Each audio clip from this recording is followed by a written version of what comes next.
Hello and welcome to Mommy Dentist and Business Podcast. I'm your host, Dr. Grace Young. Welcome back, everybody.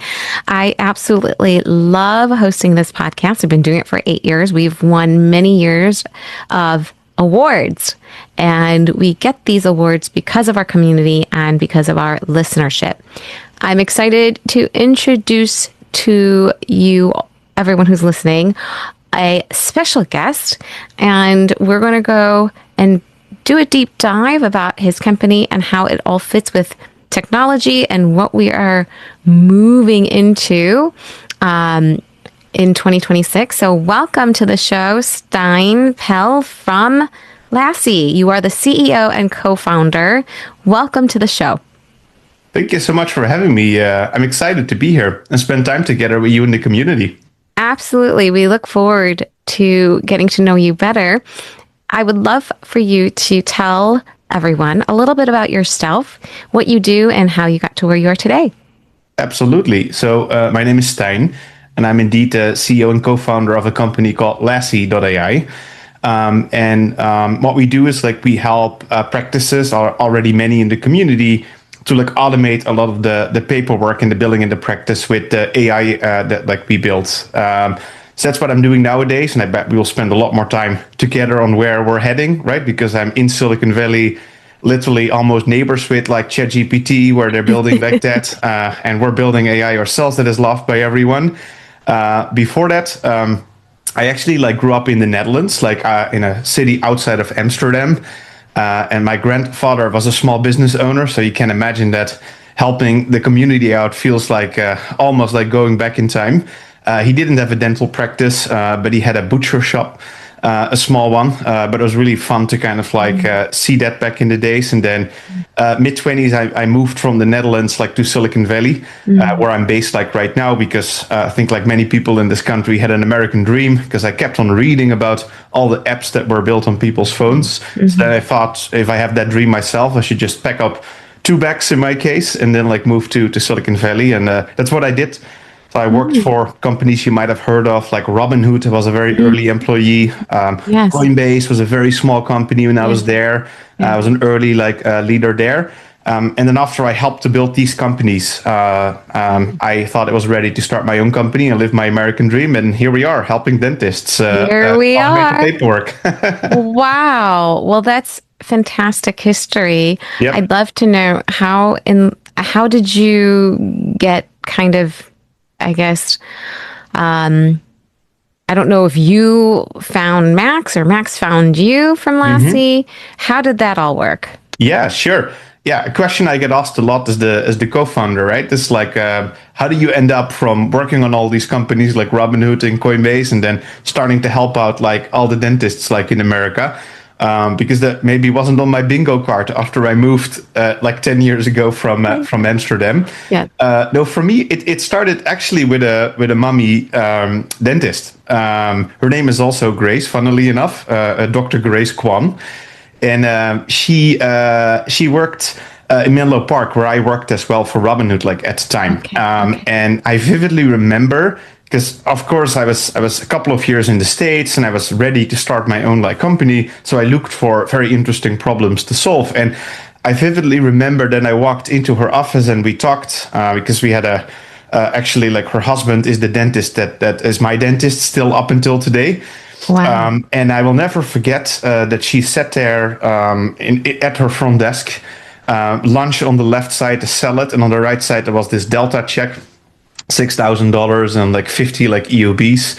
And she sat there punching in these payments. And I'm wait, what are you doing exactly?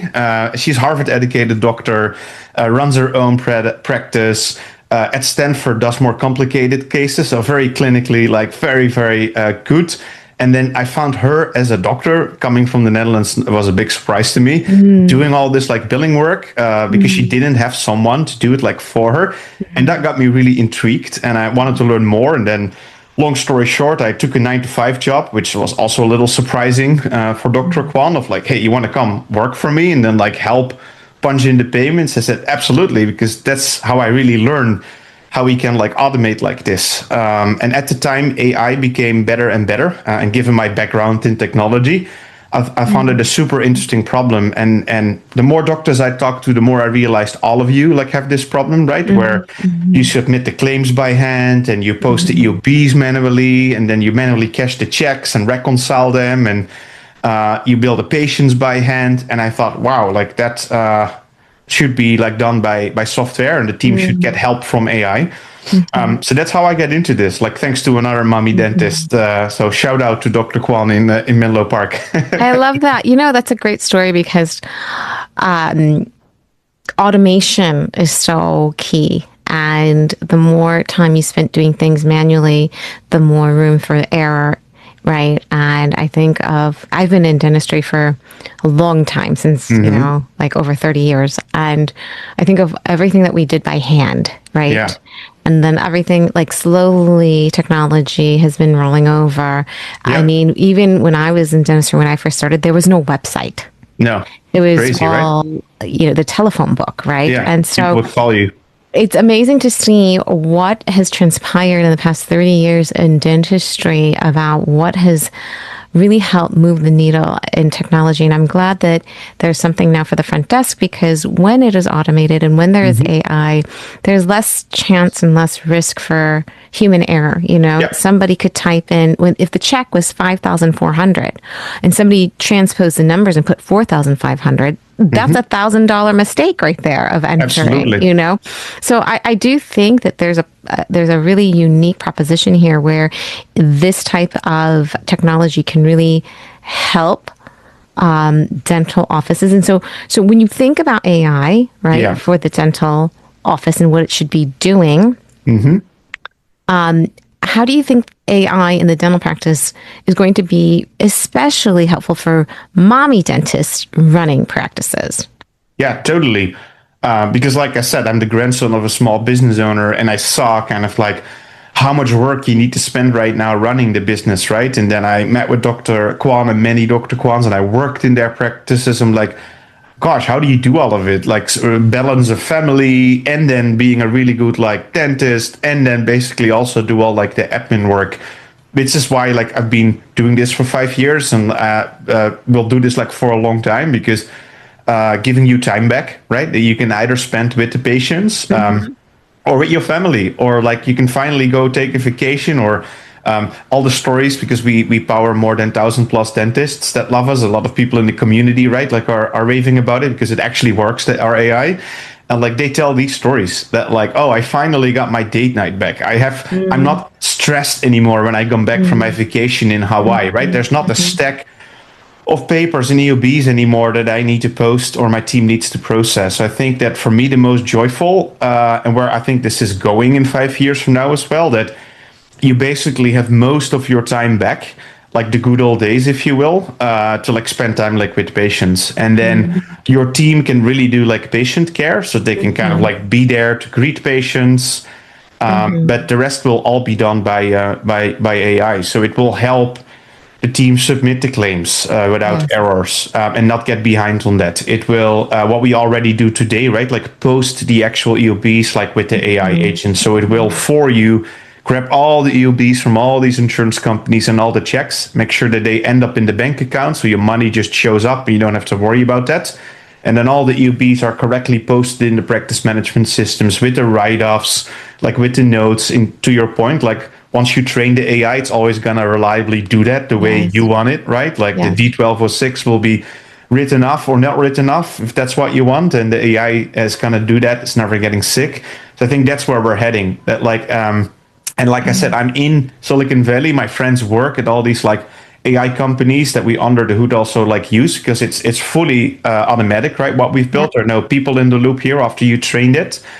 So I think that in literally 4 or 5 years from now, it will help you submit your claims, post your EOBs. It will send error-free statements. It will allow patients to quickly ask the AI, hey, like, why do I owe $31, right? Can I rebook my appointment with Dr. Grace? It will help you present treatment plans, check eligibility. So it's going to be, for me, really cool as a technologist that we're able to like use AI to solve all these jobs. And I think that's where it's going. That's wonderful.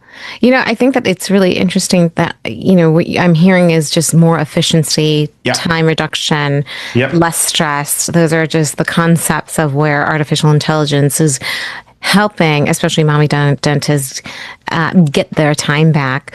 So with Lassie, I just want to be very clear to the audience about what it actually does and what the program and software actually does. But, I know it's about accurate posting, write-offs, making sure the production is credited to the right provider. Yeah.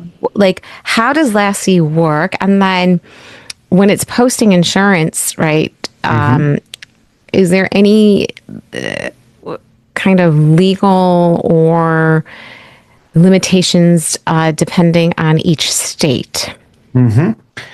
Yeah, it's what I hear most often, right? Like, sounds too good to be true. We can actually train an AI together that's magically gonna like post all these EOBs into Dentrix or Open Dental or in your practice management system, and then understands all the write-offs and assigns it to the correct provider, and then it also checks if what was put into your ledger matches what came into the bank account. But that is exactly what we do, and it took us also like 2.5 years to build like the AI and fine-tune it with first a small group of doctors, like I mentioned, Dr. Kwan, and then it started getting referrals, because that's what I learned from Robinhood, right? Like you can go to the next group of doctor offices if you do a really, really good job for the first ones. But that's exactly what it does. So basically 3 things. It's basically many offices are still on paper checks, right? In EOBs. I'm not sure like if you like had those as well back in the days, but now most offices get a stack of EOBs in the mail, and they get like paper checks from Cigna or Delta. And the first thing that we do is we roll you off paper checks and definitely of virtual credit cards, because a lot of people get these virtual credit cards that they pay like fees on. And like we will set up digital payments for you. So you don't get paper checks anymore. That also can get lost, right? Or you can get embezzled, because that happens often like too. Like the money will come straight into your bank account. So Cigna moving forward, like start sending that money into the practice bank account. And then a lot of the work then goes into posting the EOBs. So we also flip the switch to like digital EOBs for you. Right. And our software is basically then grabbing all these digital payments, like typically a week or 2 after we flip the switch. And we do that for you, because I learned at Robinhood it should be simple. All the mummies are busy, right? Like you have other things to do. So we will take on all that kind of like grunt work to kind of like get in touch with all these insurance companies and flip the switch to digital payments and digital EOBs. And then once they start rolling in, like our agent grabs them all, and then like you train together with us how the agent's gonna post. And it should be the same as if I were to come work for you, right? So you're gonna teach the agent together with like one of our people. So we have like, we're known for having a person assigned to you that you can call up and you can WhatsApp with, and we do a kickoff call and an onboarding call. And you're gonna tell the software, hey, we wanna always write off this code, never write off that code, assign it to that provider. So let's say it's the same as if you were to onboard a new team member. So then you customize the AI together. And then moving forward, all the EOBs now roll in electronically. The agent knows exactly how you like to get things punched in and reconciled. And then it's going to do that moving forward. And then the last piece, it's quite cool that the agent is also telling you, hey, there's actually a patient that you might want to send a statement. There is an appeal that you can make. So with all the time freed up, we see that the teams typically now catch up on their backlog. So like there's the patient balances that are like lower because all the bills get out on time. The appeals are getting made because the AI just flex them like for you. So that's in a nutshell like what we do. You can imagine that saves on average, I think currently 60, 70 hours a month for an average like mommy, like dental like practice. Sure. Yeah. So then I just wanted to go back to my last question of that piece component is that AI is still not very regulated. Is there any type of state law or, when you're doing insurance claims, are you set up with every insurance provider? We, at this point in time, cover almost like, I would say 95% of the insurances. And it's a good point. It has nothing to do with the actual like regulations. It has more to do with the fact like, as an industry, are we able to get a digital version of the EOB? Because AI can read kind of like the digital like EOBs and the digital claims. And the good news is for us, all in the community is that a law passed, like the Affordable Care Act. And that was right around the time that we started. And like it forced the industry and insurance companies to adopt digital EOBs and digital payments. So as many of you know, like it's not easy to flip the switch, because you need to go in touch with all these insurance companies, find all the little avenues to set up direct deposits and digital EOBs. But we take on all that like work, and we just spent a lot of time figuring that out. But the good news is, because of the law, like basically insurance companies are required to offer digital EOBs and digital payments, such that like a company like us can flip the switch, because you don't have time for it, right? Like you can, but it's like it took us hundreds of hours to figure out how exactly for that state plan can you set up EFTs for free and like get digital like EOBs. But it is possible because of that that regulation that passed like a while back, which is good, because we shouldn't remain on paper and have like people be responsible for punching all of it. There are way more fun things to do in the practice or outside of work, right, than this stuff. So then for the offices that are adopting Lassie, do you have any team members that feel threatened or feel like they're going to lose their job because they're being replaced by AI? Yeah, I think it's a very valid question, right? Like if AI comes in to help you like run the practice, kind of like what does that do to like your job? And like I said, I've helped hundreds of practices across the country, and we're growing really quick. And I get a lot of fan mail from office managers. Like initially they are indeed like a little skeptical. Like first of all, like, hey, I've been doing this job for 20 years. Right. And all of a sudden you're going to tell me that this AI is going to do it. And let's be honest. Many of us have been burned before, right? By vendors that make a claim and then it doesn't like work. But then the fun thing is that after we start using it together, like they become a big fan, because like they get a lot of time back to do kind of like other stuff than punching in like the payments. So like they start working on treatment plans. They start like working on patient care. They start like working on appeals and like other things. So I think that we've seen actually something very different. That if you talk to the office managers that are a fan of like Lassie, they like see it as a coworker that like does everything they want, right? And there's so much to do, like in the doctor office, that they don't have to do this anymore. And on top of that, what I hear a lot is that the stress is gone, right? So like not only like the doctors are like quite stressed, right, because of all of this, but it's also not fun to like always work your way to this like stack of like claims, and you're also always behind. And then an office manager told me once, like, I feel punished when I go on vacation, because then I come back and then there's this like stack. And so this feels also that like they have a cockpit, they have control, there's a coworker that helps them that happens to be an AI. So I think that that's the feedback that I get from the office managers across the country. That's more like gives them superpowers, if you will. But there's definitely initially skepticism. I'm sure that they do feel skeptic, because they're afraid to, not just afraid, but, I think AI is still in a position where it's not perfect, right? You still have 100%. To check it because it still makes mistakes. Like, for example, the other day, a mommy dentist decided to look up the history of the community. She said she looked at ChatGPT and said, tell me more about the history of mommy dentists in business and who is the founder. And then she was surprised that it pulled up my name, Dr. Grace Yam, but it was a picture of one of our other mommy dentists, Jordan Hubbard. And so she's like, clearly it's making mistakes because this is not your picture. So I do think that for team members or people who are in charge of this, they still have to verify that it is correct. Yeah, that's why we spent a lot of time in the beginning, because the interesting thing, once the AI is set up and trained, it's actually fully like hands off, right? And people, that's why there's so much chatter in the communities, because we've actually cracked the nut of EOB posting. Hence also, I learned that at Robinhood, that we don't do anything else yet than that, because we really want to get the EOB posting job right. And you're correct, there's a lot of rules you need to follow and write-offs you need to do and correct assignment you need to do. So for a while, we did nothing else like than that. And now we soon start to add more features kind of like to the AI. But so what we did is we spent a lot of time building an agent that is not, you call it hallucinating, right? And kind of like makes statements or do postings that are factually and simply like not correct. And then in the beginning, like we closely work together, like with the staff or the doctor, right? So basically what we do is we're gonna train and customize like the AI together. So we're gonna run to a lot of questions together of like same way as like let's say I'm a billing agency or I'm a new teammate. Like you also need to onboard me, right? In the coming like 3 months. And so we spend a lot of time to kind of like, okay, you're not gonna just plug it in. Let's do a kickoff call, and then okay, how do you write off certain procedures? Like how are your ledgers like set up?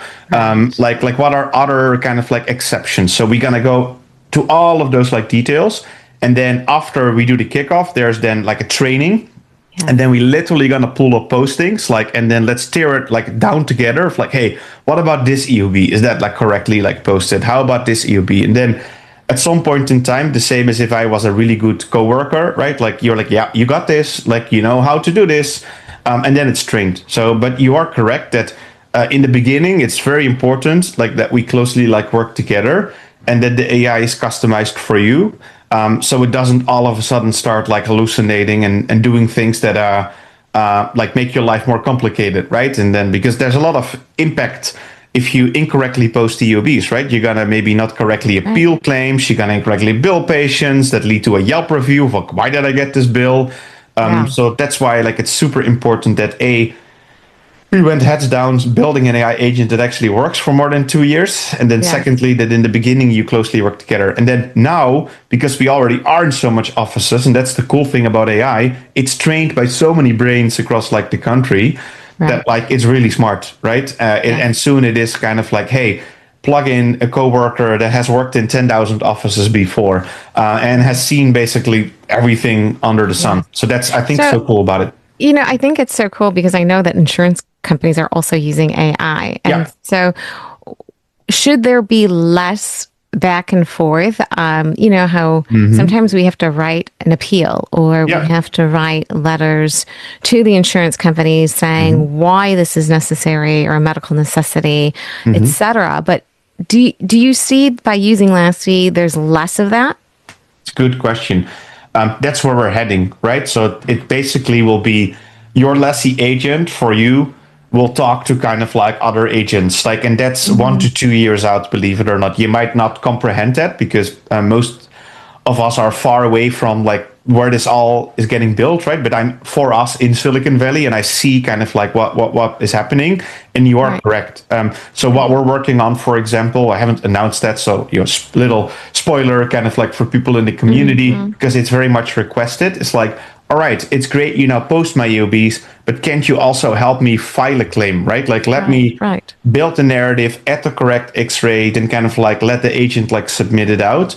And then, it will talk soon to like an insurance agent that concludes like, yes, this crown should be reimbursed, right? Because you have like the correct X-ray that proves that this needs to be reimbursed. And then to the Lassie agent that posts will basically then right away post payment. So that's the other cool thing, that the time this all takes like is easily in the old days 30, 60 days, right? Between you seeing a patient, walking out, submitting a claim, posting like the payments. It should be more smooth, I think, and less, you know, complicated. You hear these things like in the news, right? Like Amazon, you know, they had terminated thousands of their employees. From what I heard, it was because AI, and probably that's not the only reason, but that AI could do a lot of what they were doing. I don't know, again, if that's accurate, but there is this sense of fear, right, that AI is going to replace, and you see it in corporate America, and it trickles down. And obviously, dentistry is something that's hands-on, you know, human touch, human interaction, and we're using it to enhance and help our team members. But like, as you said, in 2 years down the pipeline, we will see more in-depth use of AI, including AI front desk. You know, what other kind of areas in the dental office, aside from diagnosing x-rays, do you think AI will be playing a role? Yeah, I think very fair question. I have two observations, because the cool thing is I've seen this play out, right? Because I'm in the middle of helping practices move to the future. and then see all kind of like the different variations like of that. So I think a few interesting learnings. One thing that I didn't had on my bingo card when I started this is the reality for many people in the community is that they can't find stuff, right? They're so short staffed, and there are not that many people that want to do this more complex like work because it's still growing in terms of complexity and volumes over the past years. So they simply can find people to do it. So I think the reality for most people we help is, like I said, are like Dr. Kwan, right? Like she sits there punching in the payment because she can't like find like stuff, and then we're basically wasting the time of someone like her to do kind of like all this work. So I think one, it's actually like a lot worse, especially since the pandemic. It's just very short staffed, like most like offices. And then indeed, if you have like a unicorn, right? So there is someone in the practice that's so good and so kind of like reliable, like you definitely don't want that person to kind of like chasing down EOBs and figuring out where 1 cent literally went, right? So like I said, like if I talk to the fans that rave about us, like they tell me like, you make my life so easy. I don't have to stay late like anymore. I do what I now like to do. I can greet the patient. I can help them kind of like with their treatment plan. So I think the reality is that most practices just need this because there is no alternative other than pulling in the partner, right? So you need to pull in your husband or your wife to kind of like come run the practice. And then I'm like, oh no, like you have this MIT educated like spouse that is now really gonna chase down like EUBs and things like that. Or worse, it is like the mommy dentist that sits there and like does all of this. So I think that's one. And then the second observation, I think, yes, like we're gonna like see AI help in a lot of parts like of the business and give the team superpowers. So it will, if you talk about 2 to 3 years from now, my hunch is that it will submit claims, it will post EUBs, it will do eligibility checking, it will help with treatment planning, it will help with patient bills. It will likely help with booking appointments and filling in all your slots as well. So I think that the team can then really spend time like a concierge in a hotel, right? Or in a good hotel. Like, hey, for you as the patient, I have time right now. And like, let's talk about your treatment plan. Absolutely. Well, I think all of this is so fascinating, and I love technology and I love where it is heading. So thank you for your synopsis and for this great introduction to Lassie and how it can help our dentists in our community, whether you're a mom or not. So I am very excited to see where this is all headed and where it's going. Now, listeners, if you are so intrigued by AI, you do know that our clinical event is in March in Chicago, first weekend of March, and we will be at Bisco. And we actually sold out, but we opened up 5 more seats. So if you do want to bring your team members, your associate doctors, you're more than welcome to. It's all on our website, mommydibs.com. We will be talking everything AI from marketing to front desk, insurance, X-rays, clinical, scribe note taking. So it is all there, and personal use and how you can use AI in your everyday life. So again, there's only 5 more seats available, and you can go to our website and join us in Chicago. Thank you so much, Steijn, for being with us and sharing with us all about Lassie. My departing question is, how do you find time to balance all this work and your personal life? Yeah, I'm quite a busy bee, according to my parents. Yeah, so if people want to learn more about Lassie or they need help, like we have a special promo for the official members, and I think we will add the link in the show notes as well. But like they can go to lassie.ai /MDIB. So we made a special page for all of you, and if you're an official member, you can reap the benefits of that like introduction promo and money off your onboarding and AI implementation fee. Back to your question. So how do I balance like all of it? Yes, I've been building these companies over the last year, and they grew in breakneck speed to kind of like companies with millions of users. And what I learned, because I was a track and field like runner, almost became a professional runner, which we can talk about in another episode. I've lived many lives, and so that was the same intensity. And what I learned is like pick one thing outside of work or back in the days in my running career that I stick to. That has nothing to do with work, but that's very important for me. So for me, that is like cooking and visiting chefs like all over the world. Because I learn a lot from seeing how they take care of guests or how much attention goes into giving people like a good time. So no matter how busy I am, I always make time to go. Like I was in Japan not that like long ago. There's a restaurant in Copenhagen I really wanted to visit. So despite that, this is indeed almost 24/7 job, right? Because there's so much need to like help everyone. I stick to like one thing that like just matters to me, and no matter what, like I make sure that I like spend time on it because it's important to kind of like keep me sane and keep me going. So that's my like piece of advice. Like yes, you're busy. There's a lot going on. But pick one thing for yourself, and it can be running, Yeah. cooking, like reading something, shopping, like whatever that is for you, and then consistently keep on doing it because it makes you happy. And that has worked really well for me.